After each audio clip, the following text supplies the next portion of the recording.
I stiffened at the sound of heels echoing outside the office. There was a halt, a brief exchange of words, and then its continuation.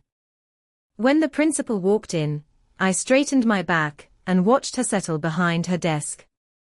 She opened a cabinet and skimmed her fingers over the files before plucking one out. It was my student record. My name was printed in bold letters on the yellow folder, and my ugly ID picture was stapled on the top right corner. Fortunately, the principal opened the file, and my mugshot was out of sight. Desmond Mello, she read aloud. 17 years old, lives with mother, previously attended junior high, expelled for behavioral issues and indecent acts, and has now transferred to Ivory All-Boys High School. She paused, peering at me over her horn-rimmed glasses. Is that correct? Yes, I answered stiffly. She went on reading. Below average grades, doesn't take part in any physical activities, doesn't participate in any clubs, has no instrumental talent, and... Mom, I groaned. Do we have to do this right now? Class is starting soon, and I don't want to be late on my first day. We would have gone through this at home, if you hadn't sprinted off without me. I told you I'd drive you to school. I wanted to take the bus. An obvious lie. No, you're still mad at me, she interjected. I remained silent. I know changing schools is hard, but I did this for your own good. If you know, then did you make me transfer? I was suspended from my last school, not expelled. I could have gone back after 3 weeks, I snapped. For goodness sake, Desmond, don't you remember how you were always getting into fights? Do you even know how worried I was when you came back home covered in bruises and injuries? She demanded. I don't understand why you were acting so rebelliously. What were you trying to achieve with that kind of behavior? What point were you trying to prove?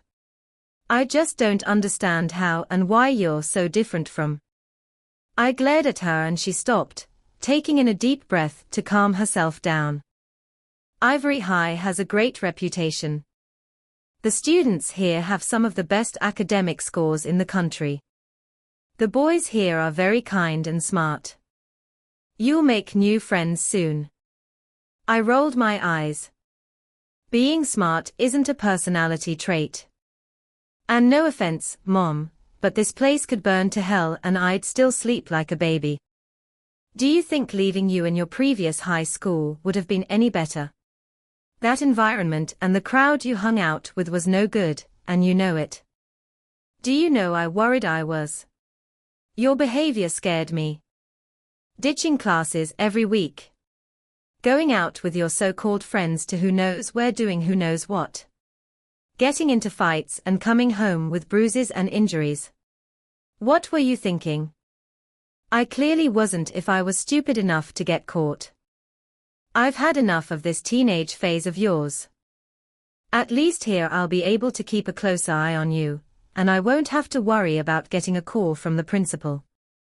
Her joke didn't make me laugh, and I glared at her. Would you like me to remind you why you were suspended? She asked, raising her angular brows and folding her hands together. You promised not to bring that up again, I mumbled, feeling my cheeks redden. I was caught in a situation that involved me, a girl, and very few clothes in a classroom. We had forgotten to lock the door, and our English teacher walked in on us, screaming when she found 2 of her students half naked on the very desk she corrected our papers on. She reported us to the principal's office, and word spread quickly around the school. To the students, I was a legend. To the adults, I was a horny boy who couldn't keep it in his pants. My mom was furious when she found out, and my busy dad had to cancel his business trip to Singapore to discuss my unacceptable behavior with the school authorities. My English teacher, a kind Christian lady, had to go through therapy due to the traumatic experience. I wrote her an apology letter, which went something like, Dear Mrs.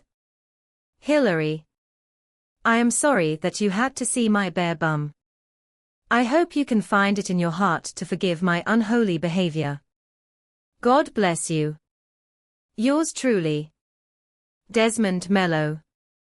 I was originally supposed to be suspended temporarily, but my mom, as she just said, was tired of seeing me get into trouble, thought that it'd be a good idea to send me to my worst nightmare, Ivory High.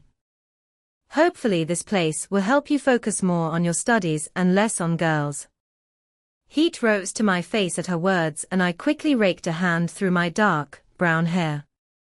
I should go now. I'm going to be late, I said, using whatever excuse I could to get out of here. Wait, Des, called my mom, stopping me in my steps. I want you to be on your best behavior, okay? It depends on your definition of best behavior, I chuckled half-heartedly. She narrowed her eyes, obviously not appreciating my sense of humor. Best behavior as in going to all your classes, handing in your homework on time, no fighting, and no indecent acts in a classroom. My eyes widened at her last remark. Mom, I hissed. The fact that I blushed at the smallest things wasn't helping either. They are all boys. You know I support the LGBTQA community with all my heart, and that I love you for who you are and not who you like, she said, taking a motherly tone. Just make sure it's done with consent and condoms. Mom, I'm not gay, I deadpanned. Okay, son. Another groan escaped my mouth.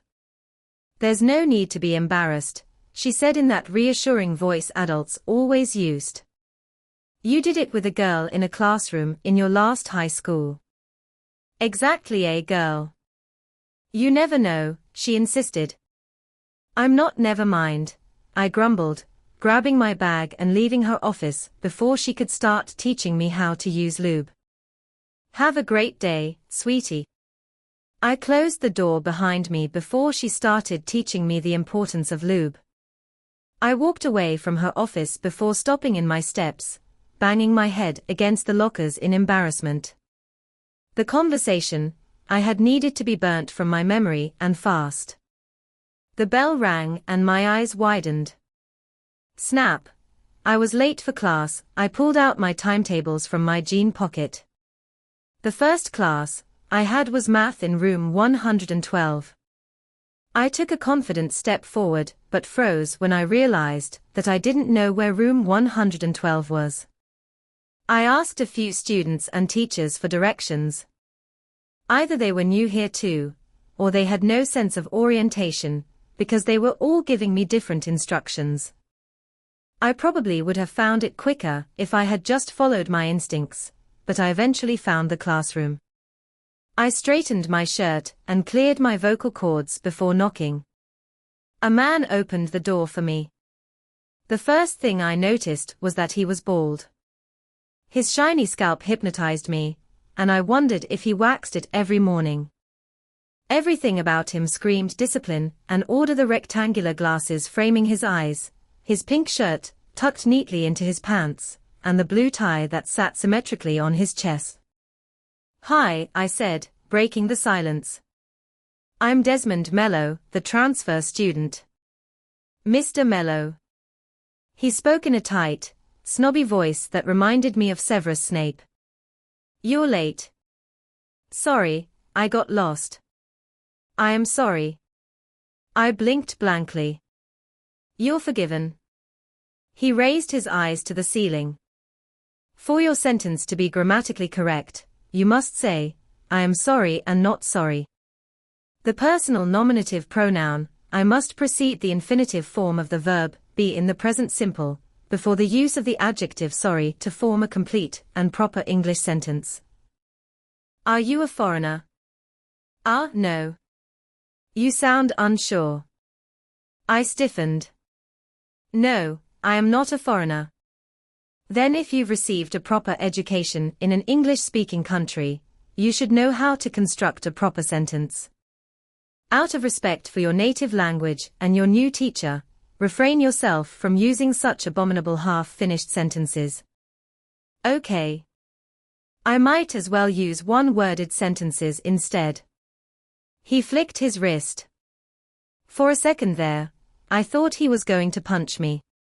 I was about to raise my fists until I realized that he was just checking his watch. Even unintentionally, he made me feel stupid.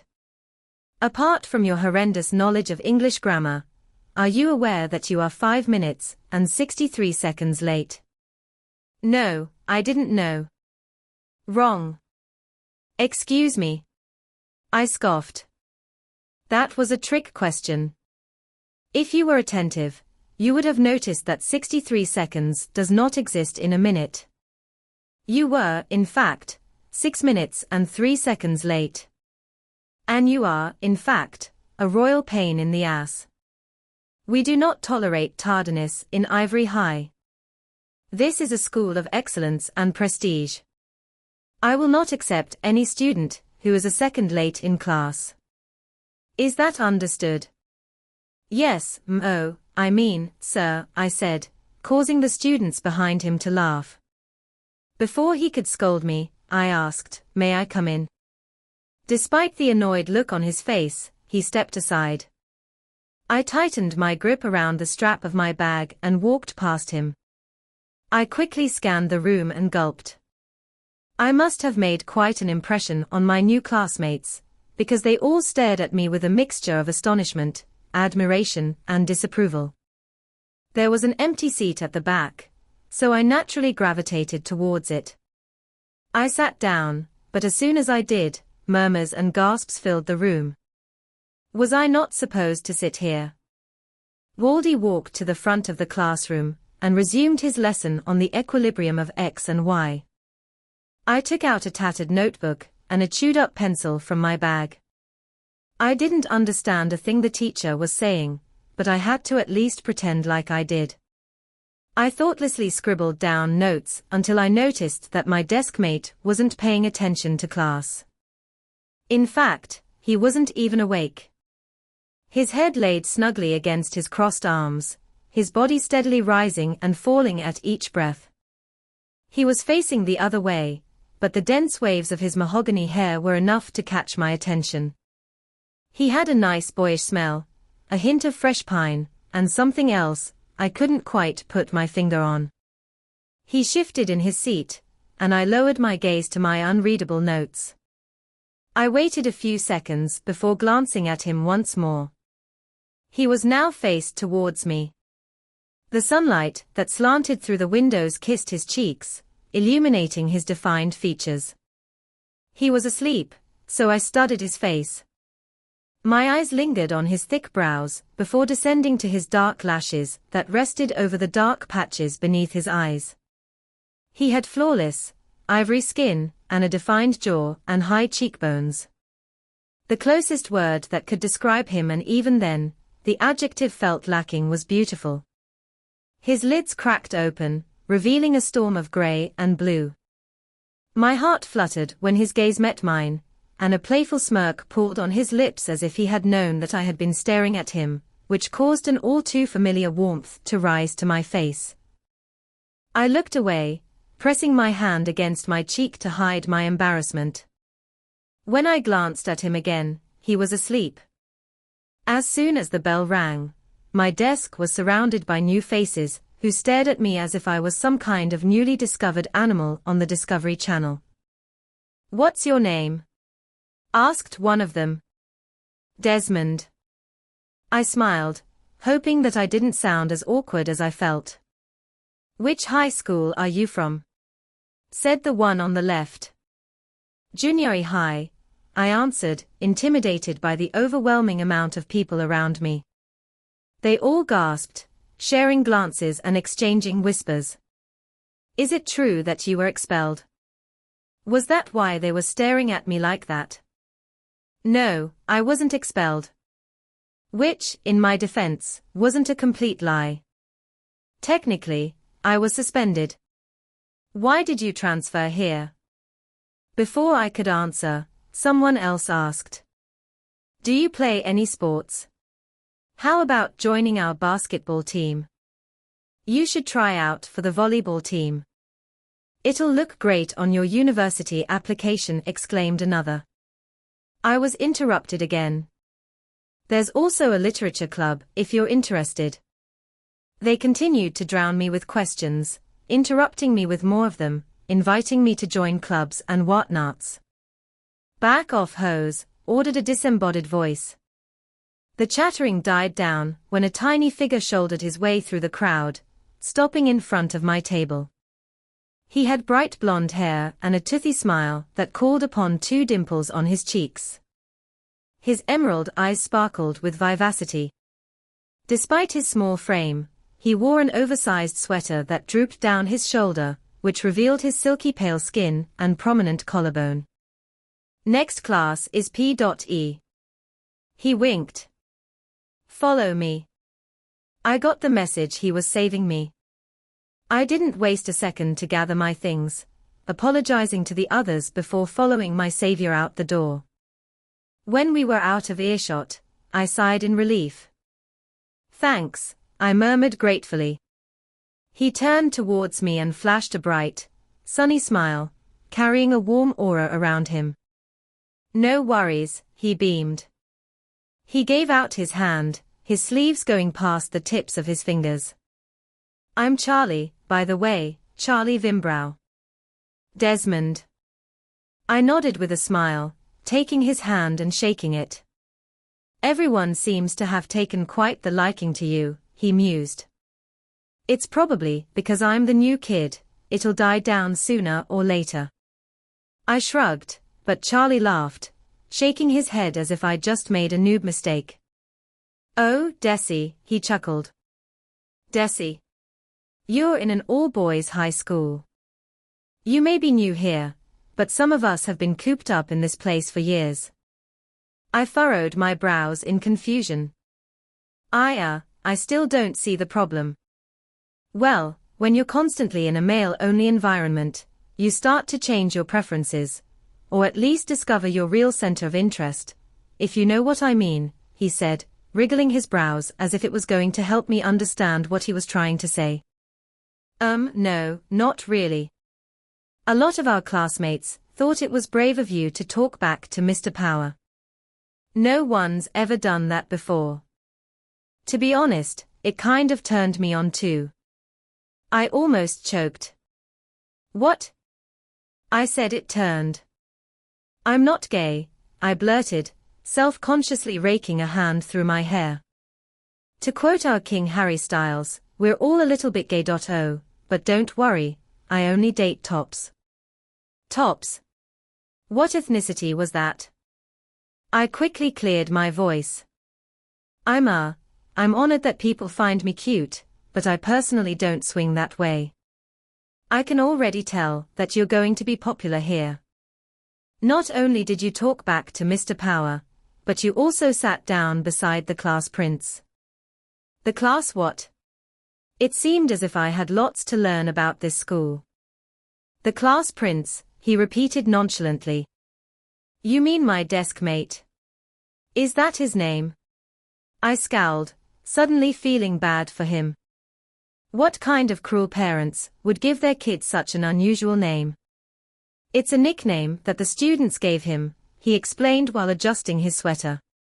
He's a prodigy, a genius if you must. He ranks first in our grade, so everyone here treats him like royalty. Even the teachers give him special treatment. Was that why Mr. Power said nothing when he was sleeping in class? Plus, he looks like a total prince. Not the typical blonde-haired Prince Charming, but more like the mysterious and dangerous type. You mean the villain? I snorted, which made Charlie giggle. What's his real name? Because there is no way in hell that I'm going to call him, I paused, trying not to cringe as I croaked, the class prince. Charlie just laughed, looking at me with his bright, green eyes that had a hint of mystery. His real name is Ivan. Ivan Moonrich. I see, I mumbled flatly. The scowl on my face made him laugh. You don't seem to like him very much. Charlie leaned closer towards me with a raised brow. Seems like you're not a big fan. No, it's not that, I quickly said, mentally scolding myself for my transparency. I mean, it's nothing personal or anything. I just try to steer clear from perfect guys like him. Oh, how mysterious, he murmured in amusement. He then smiled. Then again, what's a love story without some angst? Love story? I choked. I told you, I'm not. But maybe it's a good thing that you don't want to get involved with him. Why? Charlie looked straight ahead of him. You said that he could be a villain, right? Well, every villain has suffered, and Ivan is no exception. The school gym looked like one that belonged to Olympic trainees. My old school could never afford all the material and equipment they had here. Charlie gave me a quick tour, before taking me to the main gym room. Yeah, because they had multiple. I pushed open the door, but as soon as I did, a volleyball came flying my way and hit me on the head. I staggered back, falling flat on my butt. My bad, I heard someone yell over the ringing pain that echoed between my ears. Ouch, I mumbled, rubbing my face to make sure nothing was broken. When I looked up, a tall boy stood in front of me. He had Hispanic features, tanned olive skin, chestnut hair, and eyes. He wore a jersey that revealed his muscular arms and round shoulders. Are you okay? He asked, crouching in front of me. How many fingers am I holding up? He wriggled his fingers so close to my face my eyes unfocused. I pulled my head back. 4, I mumbled.